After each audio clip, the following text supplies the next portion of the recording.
Welcome to the ITSP Magazine Podcast Network, a modern, innovative multimedia platform, broadcasting ideas and connecting minds. Every company has a story to tell, from the small startup to the large enterprise, and everything in between. This is one of them. We hope you enjoy this brand story conversation.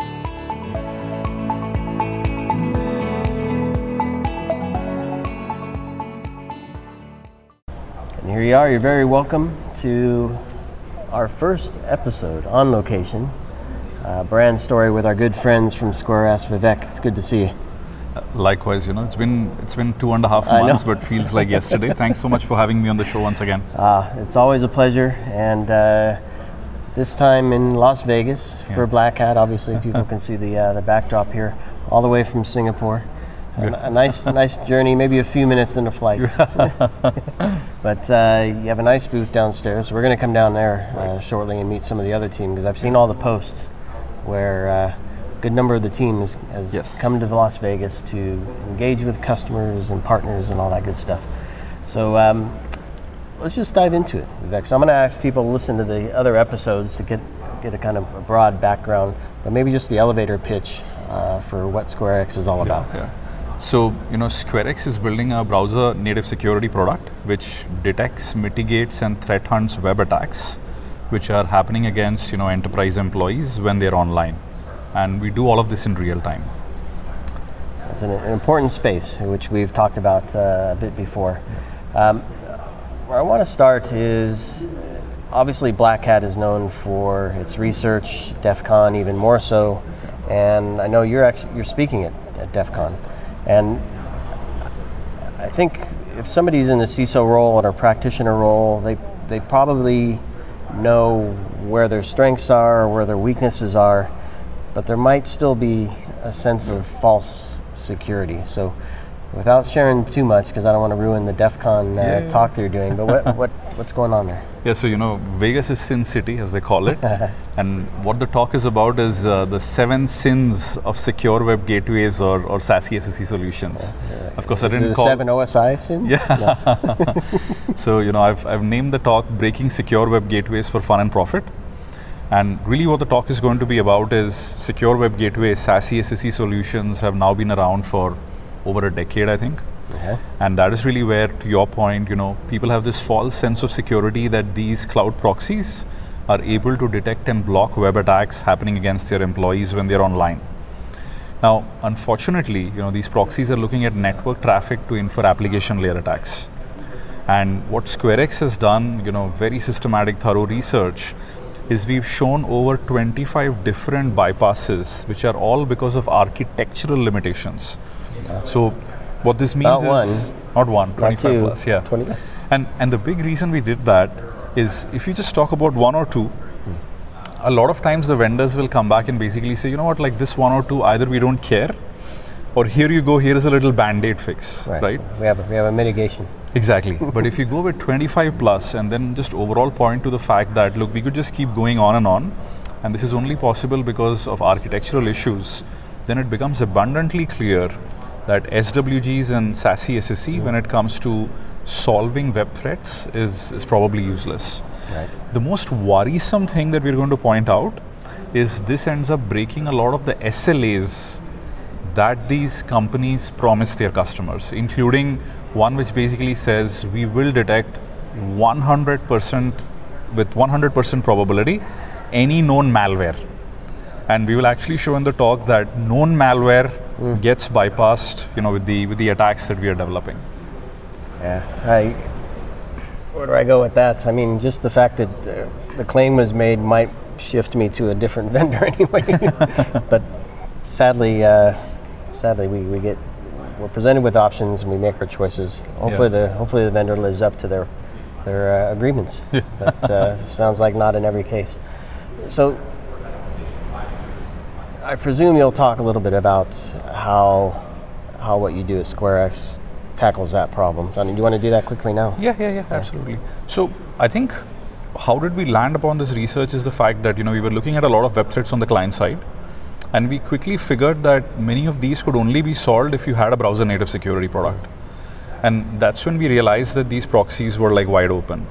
So what SquareX really does is, because of the fact that we sit in the browser, we're able to look at all the rich DOM events, browser events, user interactivity, and we take all of that and entirely on the client side put them into machine learning algorithms so that we can do all of this detection entirely locally without even having to depend on the cloud in any way. And that is what makes this so scalable, because now imagine millions of different endpoints are all individually capable, once the policies are pushed via the SquareX product, to go about figuring all of this out. So the first question I'm certain people ask following that description is, all right, so there's machine learning running in my browser at my endpoint now. Correct. The user experience must get impacted, right? Yeah, so that's a great question. So I think, in recent times, newer technologies have come, for example, WebAssembly, and every major browser now supports it. And WebAssembly actually allows us to run, native code, which previously used to be C libraries and all of that, but in the context of the browser.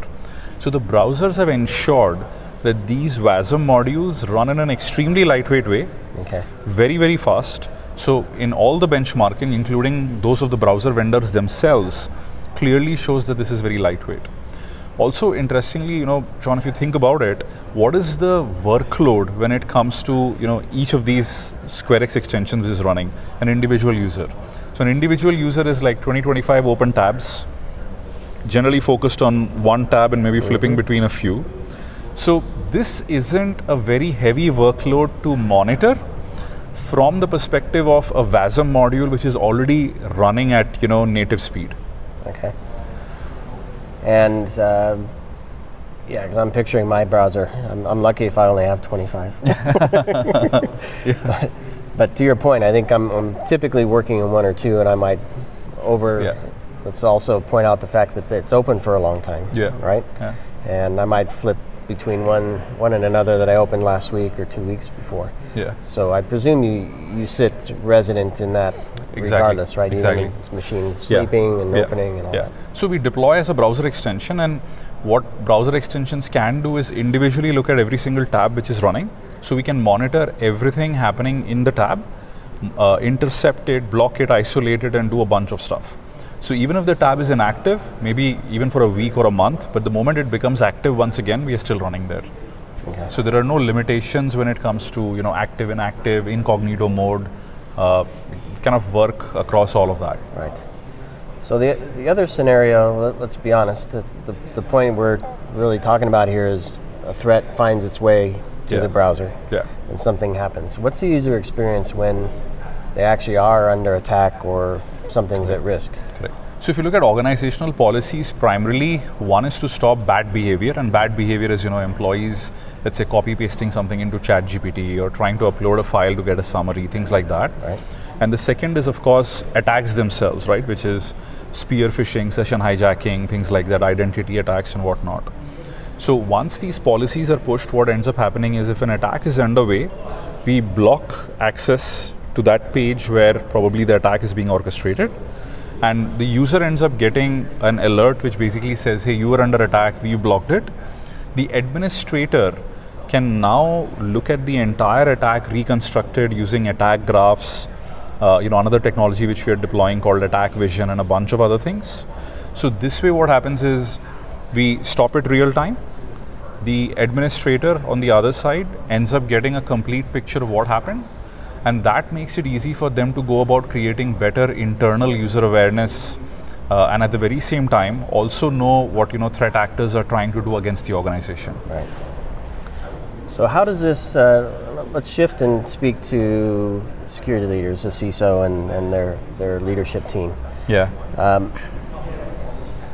Building out a program, I mean, everybody's pretty much, unless it's a brand new company, starts with some legacy program. Yeah. They come in and refactor it based on their experiences and new technologies, new risks and whatnot.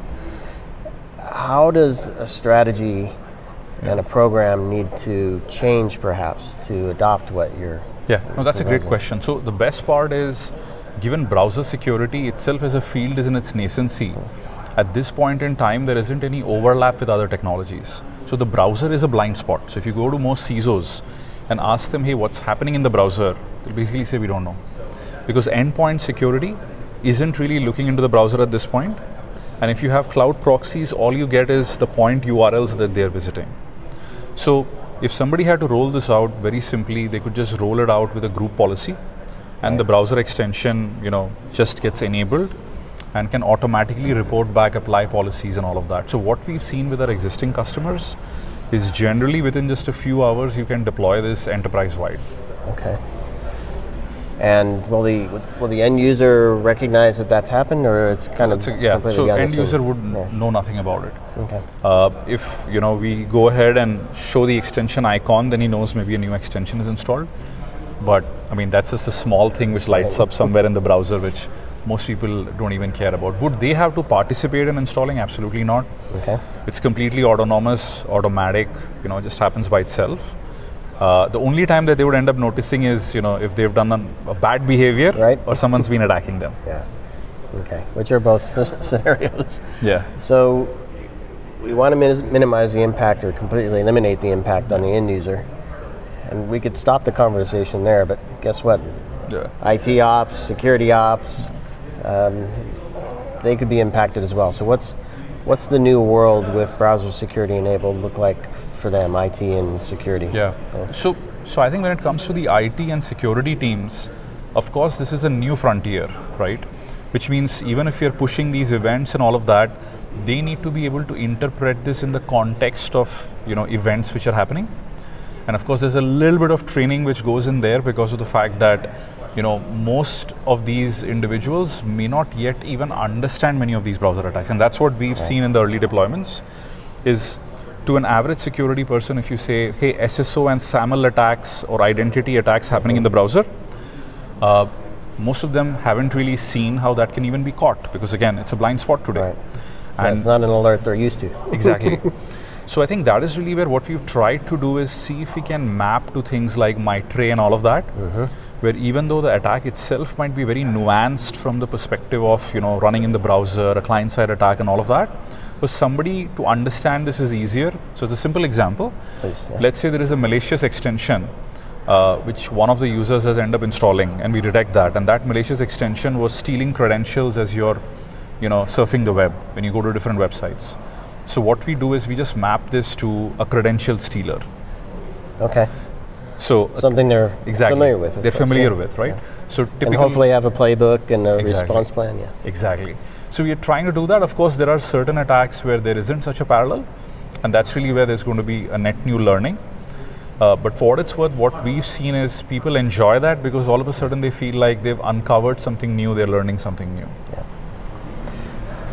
And one of the things I like to kind of ask is, so new alerts, the last few weeks I've been looking at metrics, and what does success look like. So how does a CISO know that they're succeeding with SquareX, that they're actually, well, I presume they're going to get more alerts and hopefully they respond properly, but any other metrics or things they can look to? So the way we've kind of looked at is, we go in, and a lot of times, of course, I'll break the CISO audience up into a few. Okay. The ones who are skeptical, right? They're like, hey, we don't need this visibility. That's really where we basically say, why don't you just turn the visibility on for free? And within a week, they actually come back and tell us these are all of these new things that they're looking at, and what is this, right? What is this really happening on chatgpt.com? And that is really when we go in and basically say, look, this is bad behavior or attacks which have been happening, which you've been completely blind to till this point. And that's really where a light bulb goes off, and and people are like, hey, how do we stop this now? Right. Now, the second audience is who's technical, who understands this. So in that case, what we try to do is understand their organizational priorities or attacks that are already happening. So there was one customer who came in and said, oh, you know what, our executives are getting attacked via a SharePoint attack, which is really somebody sends them a valid SharePoint link, they click on it, finally go to a credential stealing page.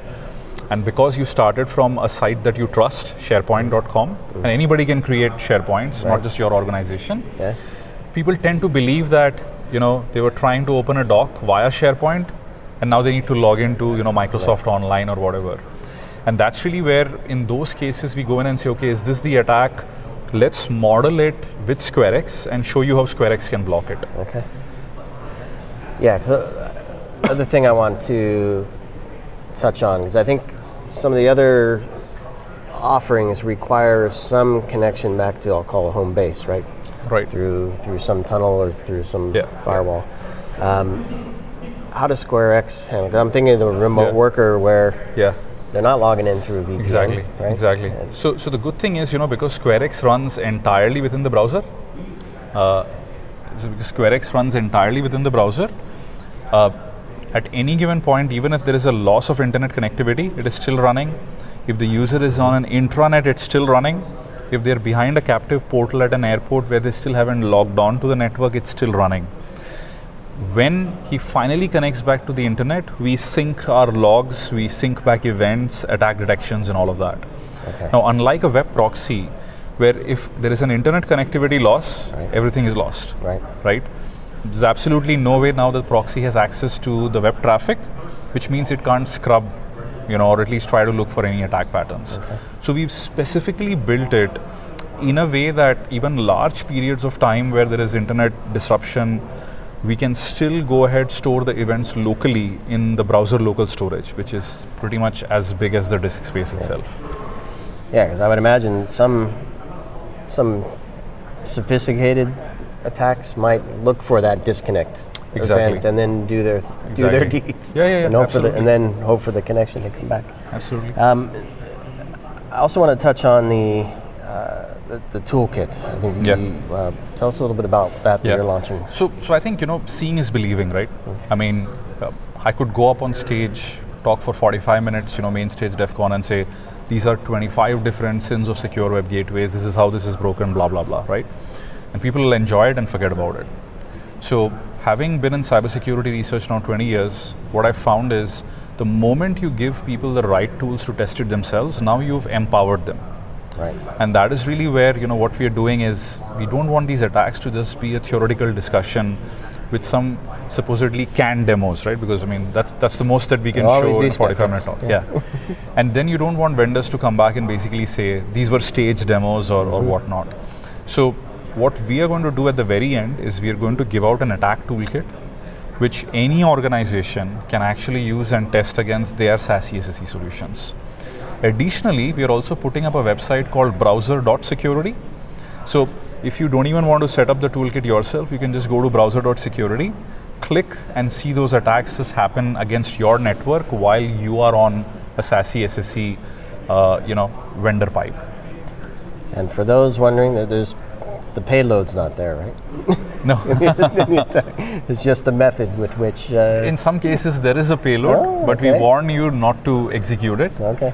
Because what we want to kind of show is known malware can be fully bypassed using the attacks that we put out through the SASE SSE secure web gateways. Playing with fire, I love it. Well, you're in security, I mean, guess who else is playing with fire? Yeah. And then they have nothing to lose. Yeah, that's true. Right? There's so many interesting things happening lately. Yeah, the bad actors. All right, well, let's wrap up here, Vivek. I know you have a few days here in Las Vegas, here at Black Hat and DEF CON. What would be the final message to security leaders who have heard what you said and maybe want to take the next step? I think, the attackers have realized that all employees are spending over 90-95% of their time on the browser. And hence, that is the application to target, because that is also the gateway, of everything in and out of the computer at this point in time. And that is really where I think there's been a lot of vendors speak about these proxies and all that they can help and scrub traffic. It's important to do your own tests and diligence. And hopefully people will start to realize that the best place to run a security product is a place where you can have 100% visibility of everything happening. And when it comes to client-side web attacks, the only place is the browser. Yeah. And now browsers are powerful enough that we can actually have a browser-native security product similar to SquareX. Yeah, I love it. And so visibility, I think we talked about this before. Visibility and context and knowledge, right, can help you respond and protect. And I think the other point that I keep hearing is that there's no impact to the end user, and and the information and the operations of SquareX don't impact negatively the IT and security folks, but in fact empower them as well. Absolutely, absolutely. That's the idea. Well, always a pleasure, Vivek. Yeah, to see likewise. you. And, thanks so much for having me on the show once again. Wish you the best for this week, and a great talk, and I don't know how many thousands of downloads of the toolkit and browser.security clicks you get, but I think we might need to do the same, Marco. Have a check. I'm not certain that Marco's doing the right stuff in his browser, so I'm going to have to run some of those tests. But anyway, thank you all for listening and watching this brand story with SquareX. Please do visit their brand directory page and connect with Vivek and the team. If you're in Vegas still, go visit the booth. They have a pretty good team here, all the way from Singapore. And Marco and I are going to go down and say hi to everybody as well. So thanks, Vivek. Thanks. Thank you. Thank you so much for having me on the show. Thank you. We'll see you all soon.